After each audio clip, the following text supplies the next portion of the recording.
नमस्कार दोस्तों, आप सभी का एक बार फिर से स्वागत है मेरे इस चैनल पे। दोस्तों, आज के इस वीडियो में हम सीखने वाले हैं फ्यूचर इंडेफिनिट टेंस, जिसको फ्यूचर सिंपल टेंस भी कहते हैं। दोस्तों, जब वाक्य के अंत में वर्ब के साथ गा, गी, गे आए तो यह फ्यूचर इंडेफिनिट टेंस की पहचान है। जैसे पढ़ूंगा, लिखूंगा, गाऊंगा, खेलूंगा, बोलूंगा। मतलब सब्जेक्ट किसी कार्य को भविष्य में करेगा, यह बोध होता है।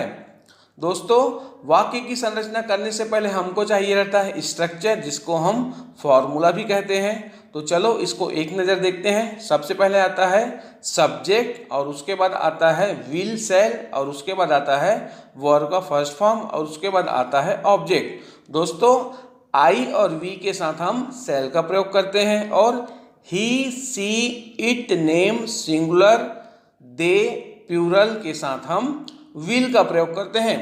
लेकिन दोस्तों, हम प्रायः देखते हैं कि सभी सब्जेक्ट के साथ विल का प्रयोग किया जाता है, शैल का प्रयोग नहीं करते।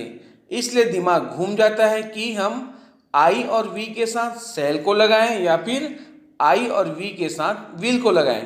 तो चलिए इस कंफ्यूजन को दूर करते हैं। प्लीज़ आप ध्यान लगाकर इस वीडियो को देखिए और समझने की कोशिश कीजिए, जिससे मैं आपको अच्छे से समझा पाऊंगा। दोस्तों, जब वाक्यों में धमकी या फिर वचन या फिर दृढ़ निश्चय या फिर दृढ़ संकल्प का बोध हो तो हम आई तथा वी के साथ विल का प्रयोग करते हैं। वैसे आधुनिक अंग्रेजी में सभी सब्जेक्ट के साथ विल का प्रयोग करते हैं, चाहे वो वाक्य अफर्मेटिव सेंटेंस का हो, मतलब सकारात्मक वाक्य, या फिर नेगेटिव सेंटेंस मतलब नकारात्मक वाक्य। सभी में विल का ही इस्तेमाल होता है। जैसे मैं तुम्हें मार डालूंगा, ये धमकी है, तो इसका इंग्लिश ट्रांसलेशन होगा आई विल किल यू। मैं यह काम अवश्य करूंगा, मतलब ये दृढ़ निश्चय है, दृढ़ संकल्प है, तो इसका ट्रांसलेशन होगा I will do this work, मतलब मैं यह काम अवश्य करूंगा। मैं अपने माँ बाप की आज्ञा मानूंगा, मतलब मैं वचन दे रहा हूं कि मैं अपने माँ बाप की आज्ञा का पालन करूंगा। तो इसका इंग्लिश ट्रांसलेशन होगा आई विल ओबे माई पेरेंट्स, मतलब मैं अपने माँ बाप की आज्ञा का पालन करूंगा। चलिए कुछ अफर्मेटिव सेंटेंस बनाते हैं, मतलब सकारात्मक वाक्य। तो वाक्य है मैं जाऊंगा। अब इसको हमें इंग्लिश में ट्रांसलेट करना है। दोस्तों, स्ट्रक्चर तो हमें पता है। सबसे पहले आता है सब्जेक्ट, सब्जेक्ट के बाद आता है विल या फिर शैल, और उसके बाद आता है वर्ब का फर्स्ट फॉर्म, और उसके बाद आता है ऑब्जेक्ट। तो दोस्तों, यहाँ पर देखो, मैं जाऊंगा सब्जेक्ट है आई, तो इसके साथ हम पहले शैल लगाकर इसको बनाते हैं। तो इसका ट्रांसलेशन होगा आई शैल गो, या फिर इसको हम ऐसे भी बोल सकते हैं आई विल गो, मतलब मैं जाऊंगा, मतलब पक्का जाऊंगा, आई विल गो। तो दोस्तों, आपको आई वी के साथ विल लगाने का अर्थ समझ में आ गया होगा। लिखने में आप शैल लिखेंगे, लेकिन बोलने में आप विल का प्रयोग कीजिए, क्योंकि आधुनिक अंग्रेजी में मतलब मॉडर्न इंग्लिश में सभी सब्जेक्ट के साथ विल का प्रयोग करते हैं। तो चलिए और वाक्य देखते हैं। हम सभी सब्जेक्ट में विल का प्रयोग करेंगे। तो वाक्य है राम पढ़ेगा। अब दोस्तों, इस वाक्य को इंग्लिश में ट्रांसलेट करना है, तो इसके लिए हमको चाहिए रहेगा स्ट्रक्चर। तो स्ट्रक्चर तो हमें पता है। सबसे पहले आता है सब्जेक्ट, सब्जेक्ट के बाद आता है विल या फिर शैल, उसके बाद आता है वर्ब का फर्स्ट फॉर्म, और उसके बाद आता है ऑब्जेक्ट। दोस्तों, हम सभी सब्जेक्ट के साथ विल का प्रयोग करेंगे। तो इसका ट्रांसलेशन होगा राम विल रीड, मतलब राम पढ़ेगा। मैं कल दिल्ली जाऊंगा। अब इस वाक्य को इंग्लिश में ट्रांसलेट करना है, तो इसका इंग्लिश ट्रांसलेशन होगा I will go to Delhi, मतलब मैं कल दिल्ली जाऊंगा। दोस्तों, यहाँ पर देखो, हम आई के साथ भी विल का प्रयोग कर रहे हैं, मतलब मॉडर्न इंग्लिश में सभी सब्जेक्ट के साथ विल का प्रयोग करते हैं, शैल का प्रयोग नहीं करते। आप लोग मेरी प्रतीक्षा करोगे। अब इस वाक्य को इंग्लिश में ट्रांसलेट करना है, तो चलिए इसको इंग्लिश में ट्रांसलेट करते हैं। यू विल वेट मी, मतलब आप लोग मेरी प्रतीक्षा करोगे। गीता गाना गाएगी। अब इस वाक्य को इंग्लिश में ट्रांसलेट करना है, Geeta will sing a song, मतलब गीता गाना गाएगी। मैं गरीबों की मदद करूंगा। अब इस वाक्य को इंग्लिश में ट्रांसलेट करना है, I will help the poors, मतलब मैं गरीबों की मदद करूंगा।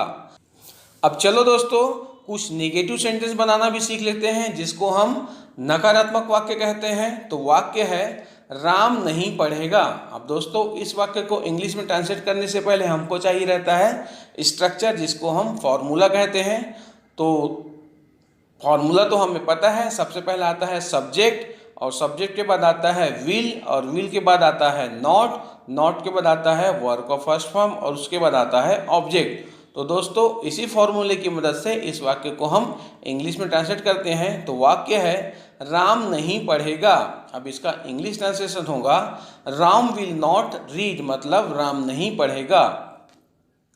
मैं कल दिल्ली नहीं जाऊंगा। अब इस वाक्य को इंग्लिश में ट्रांसलेट करना है, तो चलिए इसको इंग्लिश में ट्रांसलेट करते हैं, I will not go to Delhi, मतलब मैं कल दिल्ली नहीं जाऊंगा। आप लोग मेरी प्रतीक्षा नहीं करोगे। अब इस वाक्य को इंग्लिश में ट्रांसलेट करना है, तो चलिए इसको इंग्लिश में ट्रांसलेट करते हैं, यू विल नॉट वेट मी, मतलब आप लोग मेरी प्रतीक्षा नहीं करोगे।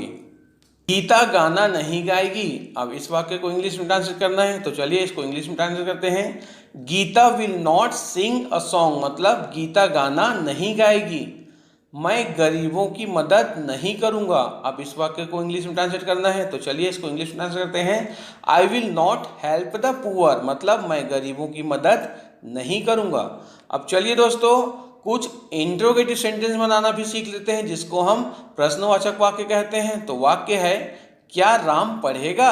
अब इस वाक्य को इंग्लिश में ट्रांसलेट करना है, तो इस वाक्य को इंग्लिश में ट्रांसलेट करने से पहले हमको चाहिए रहता है स्ट्रक्चर, जिसको हम फॉर्मूला कहते हैं। तो फॉर्मूला तो हमें पता है, सबसे पहले आएगा विल, और विल के बाद आता है सब्जेक्ट, सब्जेक्ट के बाद आता है वर्ब का फर्स्ट फॉर्म, और उसके बाद आता है ऑब्जेक्ट। तो चलो दोस्तों इसी फॉर्मूले की मदद से इस वाक्य को हम इंग्लिश में ट्रांसलेट करते हैं। तो वाक्य है क्या राम पढ़ेगा, तो इसका इंग्लिश ट्रांसलेशन होगा विल राम रीड।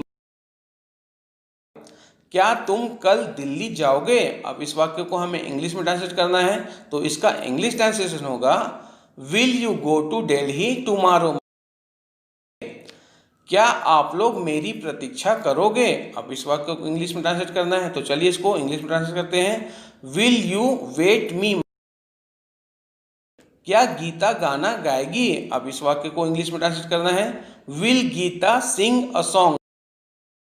क्या तुम गरीबों की मदद करोगे। अब इस वाक्य को इंग्लिश में ट्रांसलेट करना है, तो चलिए इसको इंग्लिश में ट्रांसलेट करते हैं, will you help the poor, मतलब क्या तुम गरीबों की मदद करोगे।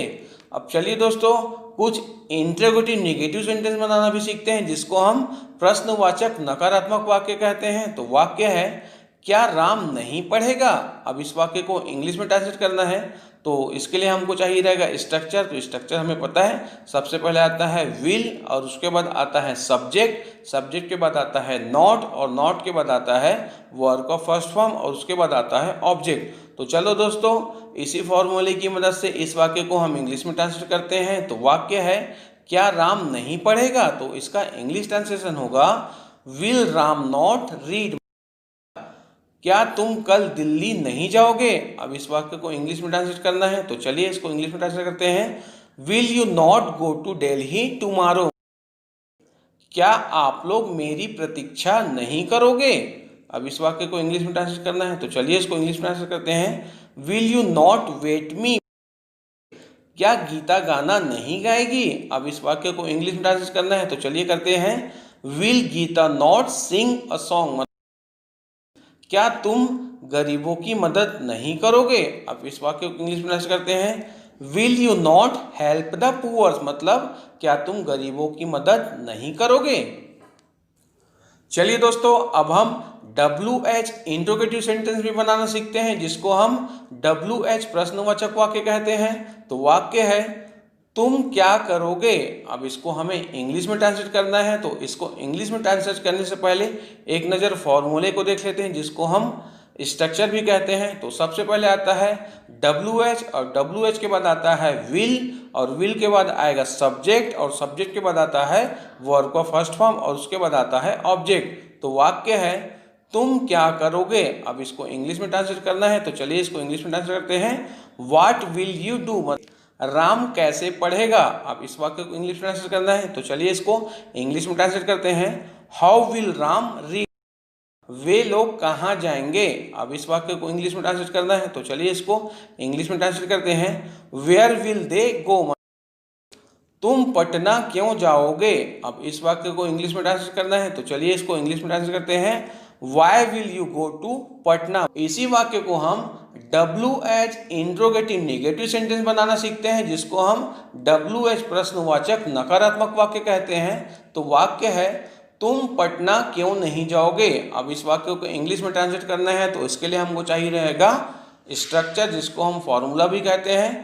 तो स्ट्रक्चर में सबसे पहले आता है WH और WH के बाद आता है विल और विल के बाद आता है सब्जेक्ट और सब्जेक्ट के बाद आता है नॉट और नॉट के बाद आता है वर्ब का फर्स्ट फॉर्म और उसके बाद आता है ऑब्जेक्ट। तो चलो दोस्तों इसी फॉर्मूले की मदद से इस वाक्य को हम इंग्लिश में ट्रांसलेट करते हैं। तो वाक्य है तुम पटना क्यों नहीं जाओगे। तो इसका इंग्लिश ट्रांसलेशन होगा why will you not go to Patna, मतलब तुम पटना क्यों नहीं जाओगे।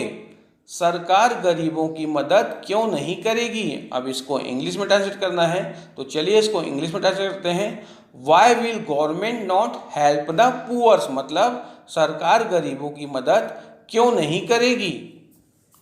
तो दोस्तों ये था फ्यूचर इंडेफिनिट टेंस। उम्मीद करता हूँ इस वीडियो के माध्यम से आप फ्यूचर इंडेफिनिट टेंस को अच्छे से समझ गए होंगे। दोस्तों यदि मेरी वीडियो आपको अच्छी लगी हो तो प्लीज़ इस वीडियो को आप अपने सभी दोस्तों को शेयर कीजिए जिससे वो भी फ्यूचर इंडेफिनिट टेंस को अच्छे से समझ जाएंगे। तो आज की क्लास हम यहीं समाप्त करते हैं, मिलते हैं नेक्स्ट वीडियो में। तब तक के लिए बाय बाय, टेक केयर। दोस्तों वीडियो अच्छी लगी तो वीडियो को लाइक कीजिए और यदि आप हमारे चैनल पर नए हैं तो हमारे चैनल को सब्सक्राइब कीजिए और बेल आइकन को भी प्रेस कीजिए जिससे हमारी आने वाली नई वीडियो की नोटिफिकेशन आपको बराबर समय पर मिलती रहेंगी।